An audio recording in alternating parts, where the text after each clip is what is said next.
Disappointed! Well, a little bit anyway. Welcome to today's video where I'm going to be talking about the latest update for World of Stands, a game that a couple people have asked me to cover again, so I decided to take a look, considering that I've covered this game several times in the past. Now, there are some things that I think need to be made clear before I start talking about the stuff that I experienced while playing the game, why I was relatively disappointed, and why, while I understand how things can sometimes take a little while, this is rough. So anyways, to give you a bit of a time frame, the last content update for World of Stands launched roughly 6 months ago. That's half a year, which already is a pretty long time. Now granted, that content update wasn't anything crazy. It was a winter event along with a stand, and that was really pretty much it. I say this most notably because the last storyline update that we got, which this update was a storyline update for those who may not know, but the last one of those was 10 months ago, which 2 more months and that would have been a full year. This is like YBA level release schedule stuff. And so what it really comes down to is, just like with that game, when you wait this long in between updates for the game, you basically just doom yourself to fail no matter what. Because you set expectations higher and higher the longer it takes, just by the nature of doing that. And whether or not you think that's fair, that's the reality. And so because this update took 10 months to come out, the actual offering on display here, as you can probably tell by the way I'm talking about it, does not really measure up to 10 months before the next storyline update. And it's honestly almost more concerning, as it appears to be that the next update that's going to come out, or the next storyline update, is the conclusion to the story as a whole. So I suppose the game doesn't have any plans to go into part 4, 5, 6, 7, 8, etc. I'm not sure if that's because the devs just want to jump ship and move on to something else and they feel like they bit off more than they could chew, but at the end of the day, it feels like a bit of a missed opportunity. This is something that could have been going on for a long time. They could have gone through each individual part, but I suppose that's just not happening. Anyways, I've been talking in circles. Let's actually talk about why I was disappointed in this update. And I think the most notable one is just how short the content on display for the storyline is this time around. Just to give you some reference, I completed the storyline content for the most recent update in about an hour. So, as you could probably guess, a 10-month wait into an hour-long gameplay session, yeah, the correlation there, not great. And the thing that's double not great is that the actual content that you'll be interacting with in the storyline itself is also not great. So unsurprisingly with the story this time around, just like it has been in most of the other parts, a lot of the story simply involves you going to one place, talking to somebody, going to another place, talking to somebody, and maybe fighting someone in between. It's not rocket science, it's not awful, it's not great, but they did a couple of things here that, well, just put it bluntly, do kind of make it awful. I think the most noteworthy thing that they did was there's a section of the game where they literally just copy-paste the exact same quest. Unironically, you get to this person and they say, I'll give you information if you go to the shop, buy an item, and then come back. And then, not 15 minutes later, you go to the exact same NPC in the exact same area and they say, hey, go to the shop, get me a kebab, and then come back. Are you kidding me? Are you telling me that in 10 months you didn't have the creative liberties to figure out how to not identically copy paste a quest and have it be exactly the same? I can't believe it. I actually can't believe it. Like, listen, I have a lot of respect for the people who created this game, but that's just lazy. There's no way around it. You copy-pasted the quest without changing anything! Now, in terms of content that isn't directly storyline related, we can talk about the fact that there is literally no domains added with this update. Generally speaking, when it comes to the large content updates, there are always domains added, but not this time around. Part 1, obviously, you had Dio's Mansion. The first chapter of Part 2, we had the Pillar Man domain. The second chapter of Part 2, we ended up getting the Cars domain. And then, of course, Part 3 technically had 2 domains when it launched, so maybe that's the rationale here, but one of the domains doesn't really count as a domain, in my opinion. Those, of course, being the Misty Valley and the fight against Death 13, which is technically a domain. So yeah, we've gotten dungeons with every single story chapter update, except for this one, where, tough luck, buddy. Yeah, you don't get shit. Now, my assumption is that maybe the domain was supposed to be the pyramid that you enter relatively early on in the quest line, and they just translated this from a domain to an actual area of the map itself. But this area of the map itself has all sorts of problems with it to begin with. And if they did decide to backtrack and not turn this into a domain of some sorts, I think that was a huge mistake. That said, let's talk about this pyramid because it's a joke. It's just a joke. You have to understand that at this point in the game, you'll have likely played for several hours. We're at the end game, just about. There's one part left of the storyline, and yet these traps are the most hilariously ineffective traps that have ever existed in a video game. I don't even know why they're here. I mean, come on. Look at how much damage I take. Don't you think that this would kill me, or at least do debilitating amounts of damage? No, it tickles you and then says, "On your way, son."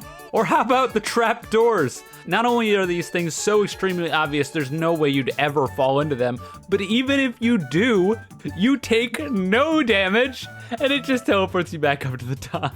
Guys, what the fuck? I struggle to come up with words to try to explain my issues with this because you really just have to look at it to understand. I don't know how you could defend this. On purpose, I decided to try to ignore the traps as much as possible and just get constantly bonked. I must have gotten hit like 20, 30 times by traps. I didn't die once. And then of course you get to the end of the dungeon where you fight Whole Horse, and he's a joke too. He dies instantly. He's a complete failure of a boss that I guess is probably stemming from the fact that he uses the Emperor stand, and the Emperor stand, at least from what I could tell, was extremely underpowered, which might be for the best, but the AI using it, yeah, he couldn't do shit. He got obliterated. Remember, once again, we are near the end of the game. Why is this so easy? I mean, I suppose I can give them a little bit of credit that the Poochie boss towards the very end of the current chapter is actually, it has some moves that will actually hit you and do some decent damage. It felt like I was actually playing against something instead of just walking through the park. But I mean, even that one was pretty easy as it is. And it's not like I expect these to be impossible boss fights, but if I can completely turn off my brain and just push buttons and win, that's probably a problem when we're at the end of the game. This should be the hardest stuff, and yet it's not even close. And keep in mind, all of this was before I even interacted with the new charm system in the game, which means that I'm effectively going into this with no buffs on. So anyone else who might be taking more time and looking through more stuff might have gone into this and had an even easier time, which is horrifying. Anyways, I've been harping on and on and on. Let's talk about some good stuff with the update, right? We don't want to be here all day just shitting on everything, because it's not like everything here is horrible, not even close. I mentioned the charm system earlier, and I think that this is an infinitely better system than the little potential page ever was. I'm not even going to bother explaining the potential page because it's gone. All you really have to know if you didn't know about it before was it was terrible. The new replacement, Charms, however, I think is really interesting, and there's some really funny stuff on here as well. Naturally, the most impressive thing with the charm system is the fact that they included a way to see every single charm in the game. Wiki in the game, people. Good work. The charms are broken up into 2 different categories, combat and passive. Combat will just generally help you in, well, exactly that, combat. and the passive buffs are just there to help you out with progression type stuff. So something like getting more gold when you kill NPCs or being able to level up faster, stuff like that. Now, I don't have too much to say about the passive effects because, well, they are what they are, but the combat effects are the things that I think really end up stealing the show here. As far as I could tell, all of the positive effects that you could get were pretty helpful, but my favorite thing about the charm system is the bizarre type charms, which are basically all jokes, but they're hilarious, and the fact that the devs put these in, I just have so much respect for because it's so clear that they were having fun when they were putting these together. Things like reducing your HP to 1 at all times, making it so your stand just randomly attacks with no rhyme or reason, making it so you just explode at random and deal damage to yourself and everyone around you. Or how about deal 1% more damage, but only on Wednesdays? And there's so many more. They have one that adds input lag to your moves. There's one where if you try to dash, it ragdolls you. Like, there's some really funny stuff in here. And while I was disappointed with a lot of the update, this stuff could probably lend itself to a lot of fun moments. And it's fun stuff like this that I think more games need to be enacting into their game. Everyone wants their game to be some super hyper-focused fighting game competitive bullshit, and having stuff like this just makes the game more fun. On top of the system outside of that, for the more competitive side, being way more interesting, as you can kind of actually have a build making process now, something that was completely lacking before, and I appreciate a lot. In terms of stands and abilities that were added, there were 4 of them, which all things considered is pretty substantial, although I guess it's technically 3 of them, as Geb is one of the stands that's in there, and for those who may know, Geb was already on an AI, like ages ago. I don't exactly know why it took them so long to put this in. I assume there's more moves than what the AI had, but I could be wrong. Either way, those stands are Cream, Emperor, Geb, and the new Cultist spec. I got to use Cream and Emperor. Emperor, like I said earlier, felt extremely underpowered and just a total pea shooter, which I suppose makes sense considering that you have range, all range for that matter, but I can't see this being even remotely good. Cream, on the other hand, looks super, super interesting and something that I would probably look into playing because it was actually fun and didn't feel like a pile of garbage. Geb needed a specific arrow to get, so I never bothered with that one, and the Cultist spec, well, I'm pretty sure I know how to get that one, but I very, very stupidly did a different quest that was a colossal waste of time and made me want to die. Side tangent for a second, whoever the hell put in the quest to get 999 vampire blood for a quest and then just make it give you a couple items? Fuck you. Seriously, genuinely, you're a piece of shit. Are you serious? What is this? Why? Yeah, I spent 2.5 hours mindlessly grinding against NPCs thinking that that's what you had to do in order to get the new Cultist ability, and it turns out that that's not true at all. I'm pretty sure that you have to do this quest line in the little Cultist area, which involves you having to get a bunch of notes that have different things for achieving heaven or whatever, but I couldn't figure out where 1, 2, 3, and 4, I think it was, spawned, and I couldn't be bothered after spending 2.5 hours wasting my damn time. So I can't talk about the Cultist ability. I wish I could, but I'm done. And oh, of course, how could I forget gambling? Yay, gambling! We love gambling! This is like, it's a joke at this point, isn't it? Like, when you just put the roulette wheel in your game without really trying to hide it at all, and then you get away with it, I just, like, oh my god. There's no children gambling here. Nope, no child gambling going on, we promise. Give me a break.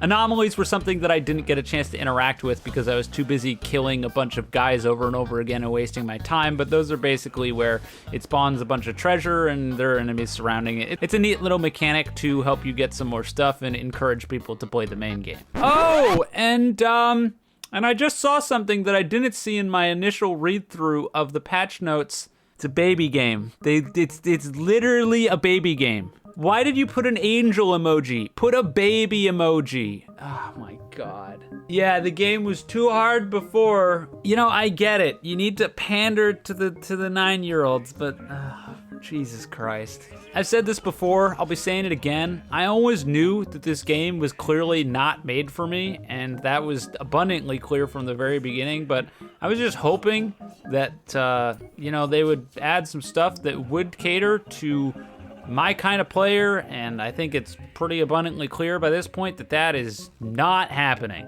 which is a bummer, but it is what it is. Anyways, I mean, I don't know. I feel like I don't even have anything else to say. I'm just bummed now after reading that. After the end of the game, literally walking into traps over and over again and not dying, and then seeing make the whole game easier as if it wasn't easy enough already is just, yeah, I'm done.